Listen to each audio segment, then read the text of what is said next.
All right, all praises. So it says,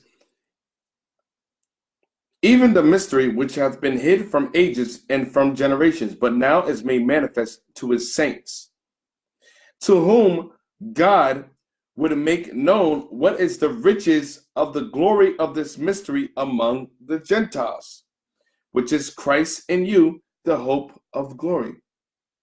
So the mystery is the Gentiles being grafted in and being brought back into the fold. All right? Now, let's go back to Romans.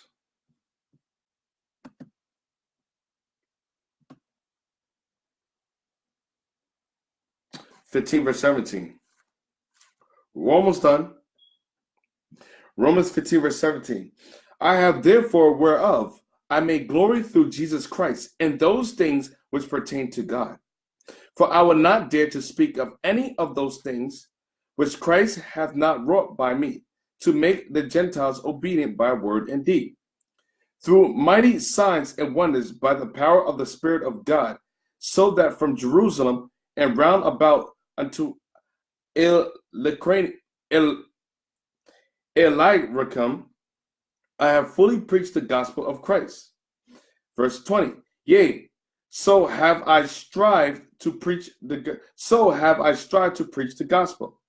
So Paul fought to preach the gospel, meaning preaching this gospel is not going to come by chance. It's not going to come easy. We're going to have to fight to preach this gospel.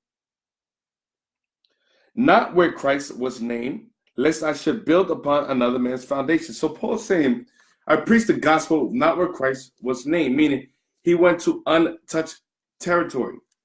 So it says, not where Christ was named. So when we preach the gospel, we're not supposed to stand in another man's camp spot. Now, if we accidentally do stand in another man's camp spot, then we say, my bad, and go to the next camp spot. There's many corners of the block. The world is bigger than one corner. All right? So it says, lest I should build upon another man's foundation. What is the foundation? Let's get 1 Corinthians chapter 3, verse 11.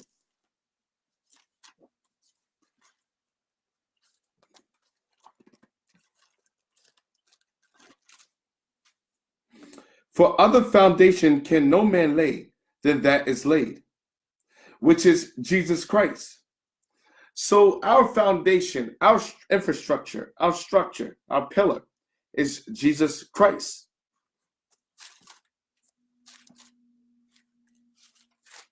Okay, Romans chapter 15, verse 21. But as it is written, to whom he was not spoken of, they shall see. And they that have not heard shall understand it. So there's people that to whom Christ was not spoken of. Meaning they weren't taught Christ, the coming of the Messiah. They didn't know of a Messiah, some people. It says, for they shall see. And they that have not heard shall understand. They that not have heard of there being a Messiah shall understand. For which cause also I have been much hindered from coming to you. Because why? Paul was hindered from coming to them, coming to those that live in Rome, because why? Of the other areas, the other locations which he had to visit and preach the gospel of the Gentiles. Verse 23. But now having no more place in these parts, and having a great desire these many years to come unto you. So Paul says, listen, I touch all these places. So Paul was coming to a conclusion. Paul did, he was coming to an end of his ministry, and he understood that. So he touched all the places that he was commanded to touch, and coming to a conclusion, Rome was one of the last places for him to go into before he was apprehended. Verse 24. Whensoever I take my journey into Spain, I will come to you. So Paul also had to go to Spain. He went as far as Spain. I will come to you, for I trust to see you in my journey, and to be brought on my way thitherward by you, if first I be somewhat filled with your company. But now I go unto Jerusalem to minister unto the saints. So Paul went into Jerusalem to minister unto the saints. Remember, he went back to the apostles and them. For it hath pleased them of Macedonia and Achaia to make a certain contribution for the poor saints which are at Jerusalem. It has pleased them verily, and their debtors they are. For if the Gentiles have made partakers of the spiritual things, so if the Gentiles were made partakers of the spiritual things, meaning of Christ, they were brought into the fold and taught Christ. Their duty is also to minister unto them in carnal things, meaning their duty is also to minister unto them in carnal things. Meaning, after you take care of our people spiritually, meaning give them a spiritual understanding of the gospel and bring them to the faith, we're also to minister unto them unto carnal things, meaning to take of their needs. How we see in Acts chapter 2 as well as Acts chapter 4, when many that had owned houses and possessed things sold them, and distribution was made to the apostles. Meaning, once you come to the faith, now we have to be taught how to maintain and sustain the nation. Meaning, not relying on the other nations, but relying on ourselves. So distribution was made, meaning it's their duty. So at the end of verse 27 says, their duty is also to minister unto them in carnal things. Minister unto them in carnal things, meaning it's to minister unto them into carnal thing, is to provide the necessities of life, provide food, clothing, raiment, help them out. Those that are poor, those that are lack. So not only are we supposed to provide spiritually, but carnally also the things that we lack on a day-to-day basis. So that's a part of the gospel as well. Because Christ said, when I was naked, you clothed me. When I was a hunger, you fed me. When I was sick, you visited me. When I was in prison, you came to me. So these are the things, another level that we're supposed to attend to our people with. It's just not just preaching the gospel, but it's maintaining and sustaining our people as a nation. Verse 28, when therefore I have performed this and have sealed to them this fruit, I will come by you into Spain. And I am sure that when I come unto you, I shall come in the fullness of the blessing of the gospel of Christ. Now I beseech you, brethren, for the Lord Jesus Christ's sake, and for the love of the Spirit, that ye strive together with me in your prayers to God for me, that I may be delivered from them that do not believe in Judea. He said that I may be delivered from them that do not believe in Judea, because there's a lot of people in Judea that did not believe. Just like in America, there's a lot of people in America that don't believe. And there's more people of the diaspora that believe than those that are in the States. And that my service which I have for Jerusalem may be accepted of the saints, that I may come unto you with joy by the will of God, and may with you be refreshed.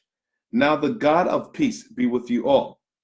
All right, so we're going to end there. So Romans chapter 16 is just an acknowledgement of all that, this acknowledgement and a salutation given to the majority of people that he visited that assist him in the gospel.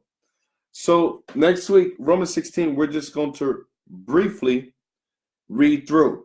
Very briefly read through. It shouldn't take more than 20 minutes or so, or even less. So that being said, with us reading through, I might do, like I said, after we read through Romans 16, I'm going to do an overview of the chapter. So we'll have a class of answering questions concerning anything that we went over in Romans. Any question you have concerning Romans, we're going to do that's going to be a continuation after Romans 16. So we're going to do that on top of going through Romans 16. All right? So that's what will be done. That's what will be done next week.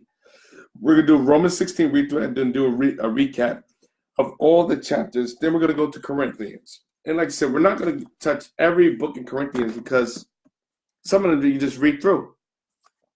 It's not all of it is that difficult. So some are difficult. All right? Any questions concerning tonight's class?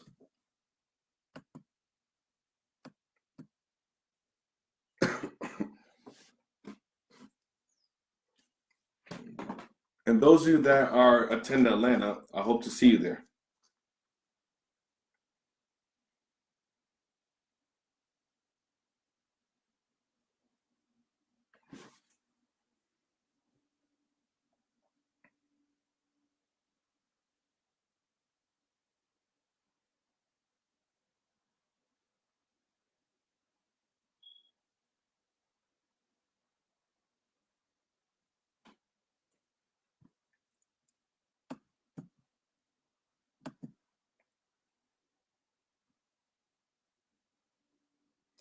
Okay, you have all the Acts of the Apostle oils and Roman oils. Do you need? Yes. Hey, that will be great.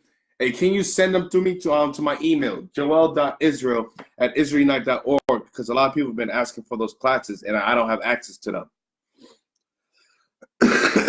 So if you can send that to my email, if there's a way for you to do that, that would be excellent, because a lot of people have been asking for the Book of Acts classes as well as Romans. And I could, like I said, and I could put that as a file out to anybody that missed those classes so they could catch up. Thank you very much.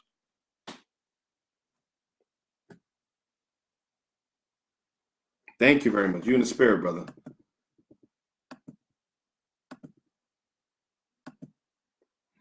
All right. If there's no questions from what I see, come with your questions next week. Make sure if you have any questions concerning the book of Romans, make sure you write them down and ask them next week. I'll be going over all questions concerning all the book of Romans. Who knows? We might be a one-part class. If we don't cover everything, it'll be a two-part class. And then we're going to move on to the other books. I know we voted on Corinthians. We might do a revote to see if Corinthians is the book that we truly want to go over, or if there's another book of Paul that we want to go over. You know? All right, Israel? So with that, I say shalom. Most High Christ bless you.